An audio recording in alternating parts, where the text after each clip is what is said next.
Армысыздар ағайын. Баршаңызды келіп жеткен ұлыстың ұлы күні әз Наурыз мерекесімен шын жүректен құттықтаймыз. Осы орайда Нұр-Сұлтан қаласындағы халықаралық мектепте бастауыш сыныптарында ағылшын тілі пәнінен беретін мұғалімдерден бастау алған ұлттық тағамдарды дайындау челленджін біз ассистенттер қауымдастығы қабыл алып, бүгін сіздерге тары мен талқанның жасалу әдісін ұсынбақпыз. Енді бізге керекті заттар сары май, талқан, мейіз, шекер және тары. Ең алдымен ыдысымызға талқанымызды салып аламыз және оның үстіне шекерді қосамыз. Және оның үстіне сары майды қосамыз. Енді біз қосқан сары май, шекерімізді талқан үшеуін жақсылап араластырамыз. Жалпы негізінен қазақ халқының ұлттық тағамдар мәзірі өте үлкен. Яғни ет тағамдары, сүт тағамдары, ұн тағамдары және де дән тағамдары. Енді бүгінгі сіздерге ұсынып отырған тағамымыз ол дән тағамдарына жатады. Жалпы бұрындары қазақ халқы батырлар жауға шапқанда немесе көшіп қонып, жаңағы жайлауға, қыстауға көшіп қонып жүргенде осы тары, талқан, бидайдан жасалған тағамдармен қоректенген. Және де көп адамдар ораза айында ауыз бекіткен кезде таңғы сәресіне талқан жейді. Күні бойы қарнымыз тоқ жүрсін деген ниетпен. Қазақтың қай кез келген ұлттық тағамын алмасаң да денсаулыққа пайдалы.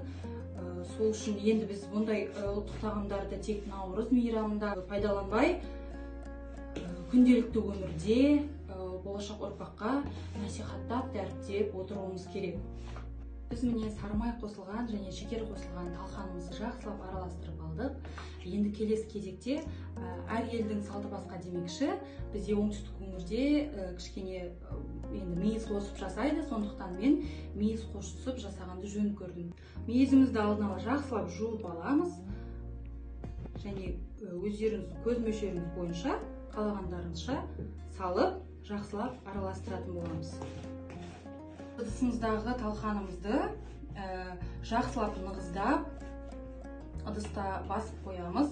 Өйткені майы бір-біріне сіңу үшін, дәмі жақсару үшін.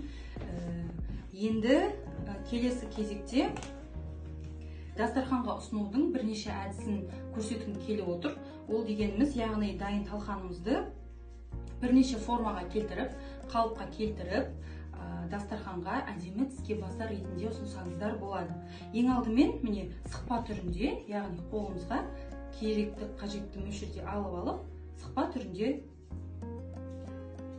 дайындаймыз.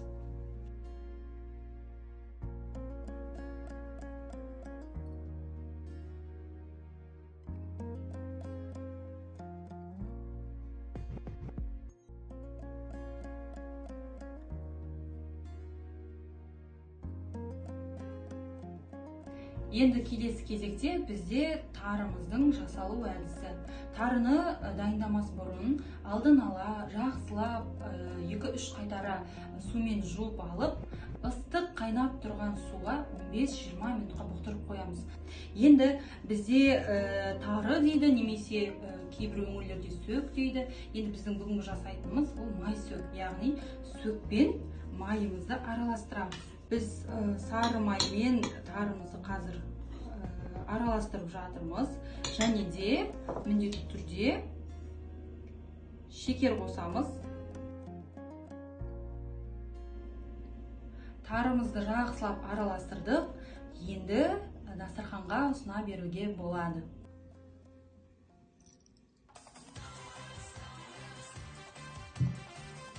Ал құрметті ағайын, дәл осындай мерекелік көңіл күйде эстафетаны кураторлар бірлестігіне жолдаймыз.